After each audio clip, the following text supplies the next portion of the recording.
Louisville has a problem with young people involved in violent crime, and violence in juvenile detention centers is also a concern. People have differing ideas on how to fix the problems. WDRB's Monica Harkins joins us now, and Monica, the Department of Juvenile Justice says, you know, this is not a quick fix. This is going to take cooperation and coordination from all three branches of government. Exactly. Department of Juvenile Justice and the DOJ, so Department of Justice is under Governor Beshear, and then the courts, they do the sentencing for these juveniles and these minors. And then of course our third part of this is the lawmakers. They're the ones that can take money from the state's budget and give it out to these different groups that want it to try and alleviate this problem. We learned for the very first time what the DJJ, so Department of Juvenile Justice, wants to see, and that of course is money for staffing.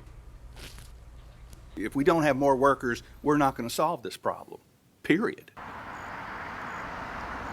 The DJJ says it is also training staff in detention centers on how to use pepper spray and tasers. So again, remember, these are kids under 18. And now these workers in these juvenile detention centers are going to be armed with pepper spray and tasers for when things get bad. And we've seen that that is happening right now.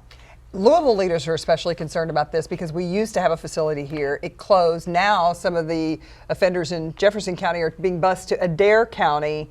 So that's 2 hours away. Their families can't come see them. That's another issue we have to deal with. Exactly. That's one of the biggest things Representative Kevin Bratcher wants to address. He's actually proposed House Bill 3, so that would take $8.9 million to redo the Louisville Metro Youth Detention Center in downtown Louisville. The problem is DJJ says, I don't know if that's exactly the right move. They said that that's not a state-owned facility. How can we put state money into it?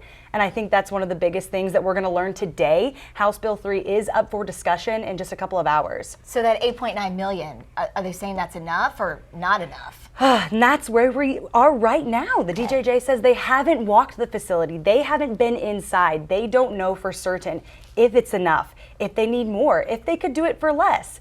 But they say they're setting up that tour and they're going to be starting that next process here soon. One last question about Louisville. The Linden facility is open again, but is it adequate? That's the next question for the Linden facility. I think the big thing here is it's not high offenders, high offenses. Okay. This is going to be low offenders for lesser crimes. And there's only 10 places, 10 cells.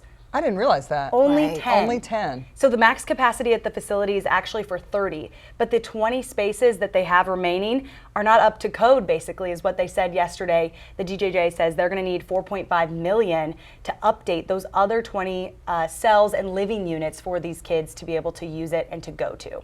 So like I said, this continues just in a couple of hours. I'll be there in Frankfort to hear what these lawmakers want out of the Louisville facility and what we're going to see next. An important story. We'll look forward to your reporting today.